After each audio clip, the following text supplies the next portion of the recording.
I walk that walk. Now watch me talk that talk. That you are the greatest storyteller, and you're about to sit down with some incredible guests as you let them tell their stories. Let's start from the top. Tell us about Fat Joe Talks. Well, it started on my IG during COVID. We was really, really scared. You know, I'm pre-diabetic, so, actually diabetic. And, so I was I was fearing the worst. And one day my daughter said, "Dad, you should go on live." She was like 14. And she put me on live. I never been on live. I wasn't a big social media guy. And everybody you name, Kim Kardashian, Michelle Obama, everybody started like leaving comments, and I was like, wow. And then we went back on the next day and went back on and then it turned into a TV show in COVID when everybody was stuck home. And anybody you name, Mike Tyson, Floyd Mayweather, whoever, we had them all on. Kalani, whoever, Lala, Ashanti. And so Starz and I just started talking, and they were like, yo, we think this could be a real TV show. And so it's actually just a conversation that I'm having with certain icons. Everybody on the show is an icon. Like, be clear that the talent, you're not going to get the speaking dog. You're not going to get the cooking show where half the pots are done. No, you're getting J-Lo's, you get Mary J. Blige's, you're getting the biggest ever, and you're privy to conversations that nobody else is.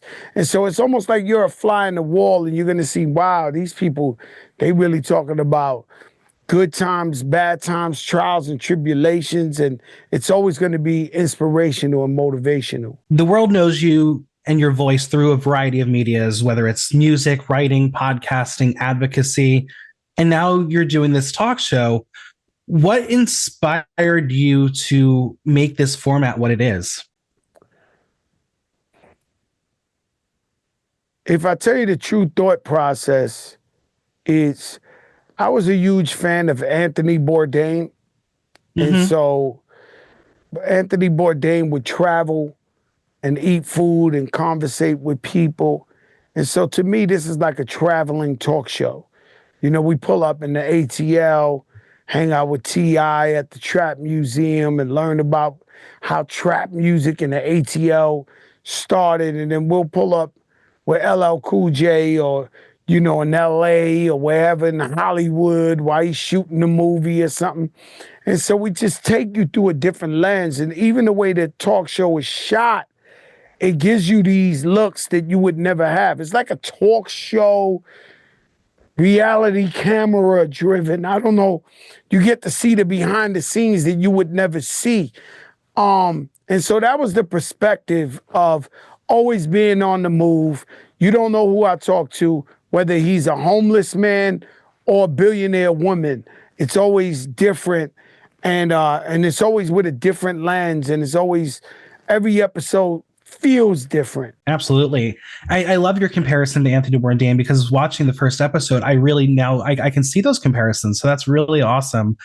You go back with so many of guests. Anything you learned about your guests that you didn't know before? Man, I'm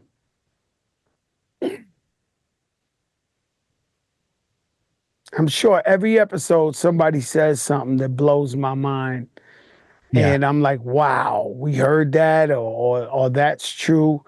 Nothing negative or spicy, but always, you know, I interviewed Mary yesterday, and she was talking about her upbringing in the projects and how much hip hop meant to her. And then she just was like, you know, the Jungle Brothers, I knew every word of that tape. I would never think she knew every word of the Jungle Brothers, but different aspects, you know, everybody has something they say or a different approach that's special in each episode.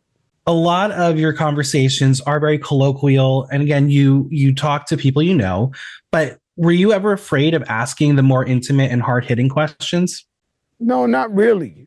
I don't like to invade in people's space. I don't like clickbait. This show is not about that. But we will talk about conversations that will help the youth or help America or inspire people. And even the hard hitting questions, we touch it, but we touch it in a way of how can we get over this? Or how can we move past this? Or how can we inspire, someone who's going through this situation right now? My final question for you. If you could interview anyone, dead or alive, who would it be? And what would the first question be? It's too easy. That's Michael Jackson.